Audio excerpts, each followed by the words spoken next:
বৰ্তমান অসমত জিঅ' টেগিঙৰ কাম চলি আছে। প্ৰধানমন্ত্ৰী আৱাস যোজনাৰ তালিকাত ২৬ লাখ লোক অন্তৰ্ভুক্ত হৈছিলে।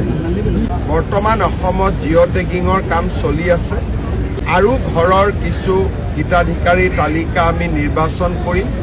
মন্ত্ৰী ডাঙৰীয়াই আজি আমাক প্ৰতিশ্ৰুতি দিছে যে নতুন যিখন তালিকা হ'ব সেই তালিকাখনৰ ঘৰ বনাবৰ বাবেও তেখেতে আমাক পুঁজিৰ আবণ্টন দিব।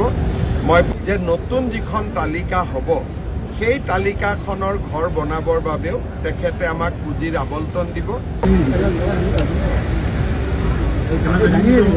আপোনালোকক আগতে আমি জনাইছিলোঁ যে অসমত প্ৰধানমন্ত্ৰী আৱাস যোজনাৰ তালিকাত ২৬ লাখ লোক অন্তৰ্ভুক্ত হৈছিলে।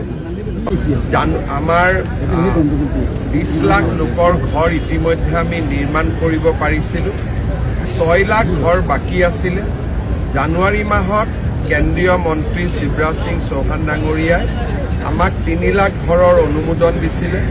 সিদিনাখনে তেখেতে প্ৰতিশ্ৰুতি দিছিলে যে মই নতুন বিত্তীয় বৰ্ষত আকৌ আহি বাকী আৱাসখিনিও দিয়াৰ ব্যৱস্থা কৰিম।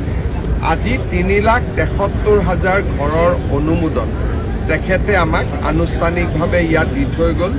৩,৭৩,০০০ মানে আপোনালোকে যদি টকা ইয়াক পৰিৱৰ্তন কৰে প্ৰতিটো ঘৰত ১.৫ লাখ টকা কৰি প্ৰায় ৬,০০০ কোটি টকাৰ সমান হ'ব। ইয়াৰ পিছতো বৰ্তমান অসমত জিঅ' টেগিঙৰ কাম চলি আছে আৰু ঘৰৰ কিছু হিতাধিকাৰীৰ তালিকা আমি নিৰ্বাচন কৰিম।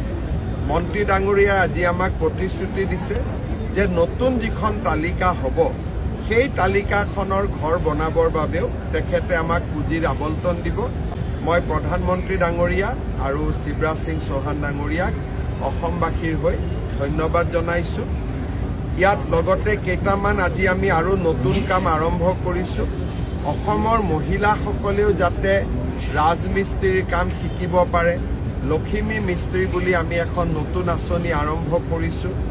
আমাৰ ইউৰিয়া আদিৰ লগত জড়িত বিভিন্ন অভিযোগ দূৰ কৰিবৰ বাবে সাৰ ক্ৰয়ৰ ক্ষেত্ৰত ই-পছ মেচিনৰ আজি আমি ব্যৱস্থা কৰিছোঁ আৰু অসমে নিজাকৈ তৈয়াৰ কৰি ওলোৱা বীজৰো অসমী বীজ বুলি সেই বীজো আজি আমি আনুষ্ঠানিকভাৱে উদ্বোধন কৰিছোঁ। মই কৃষি আৰু পঞ্চায়ত গ্ৰামোন্নয়ন বিভাগক ধন্যবাদ দিছোঁ যে আজি ৫৫,০০০ লোকে একেলগে গৃহ প্ৰৱেশ কৰিব পাৰিলে।